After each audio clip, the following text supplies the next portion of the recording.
El País reports that the draft treaty text was already well advanced in June. It says EU sources told the newspaper that the English language version is almost finalised and could be completed by October. The paper also cites sources claiming that the physical frontier could be removed in January, following a December ratification of the treaty.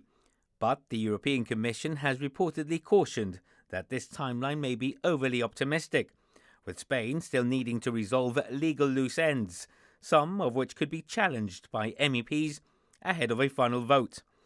Despite the speculation, Fabian Picardo has once again declined to commit to any specific dates. We will continue to work as hard as possible to achieve the final text of the treaty being agreed as soon as possible. We hope sometime this autumn, and with implementation to follow as soon as possible after ratification, which will require a motion of the House in Gibraltar.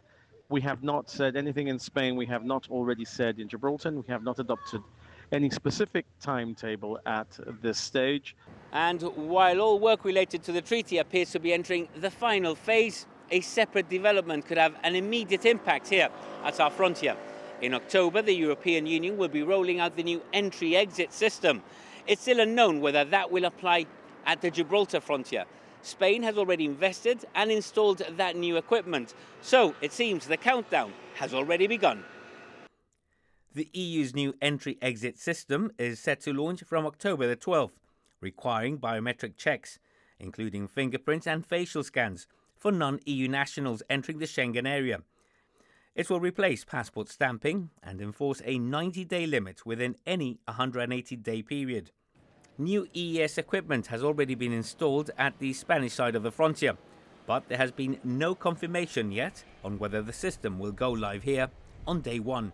Back in October last year, the Spanish Foreign Minister José Manuel Álvarez insisted the EES rollout was separate from treaty negotiations. No es una cosa que España imponga, es una cosa para todo el espacio Schengen, no es una cosa que tenga nada que ver con el acuerdo de Gibraltar, entra en vigor para todo el espacio Schengen y desde luego lo que nosotros, proponemos y ofrecemos en el acuerdo, porque creemos que es lo más beneficioso también para el campo de Gibraltar, es la inclusión de Gibraltar dentro del espacio Schengen con una libertad de circulación y con los controles Schengen habituales.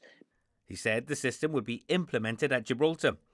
At the time, the treaty talks had stalled, and Mr. Álvarez called on the UK to act to ensure fluid access for Gibraltar residents ahead of implementation.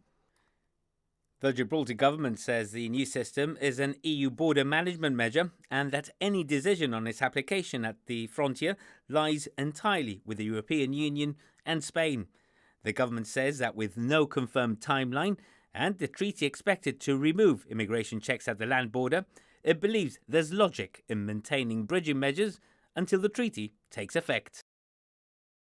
But with the treaty now reportedly nearing completion, questions remain over whether bridging measures will be extended or whether Gibraltar residents will be formally exempted from the new border controls until a deal is ratified.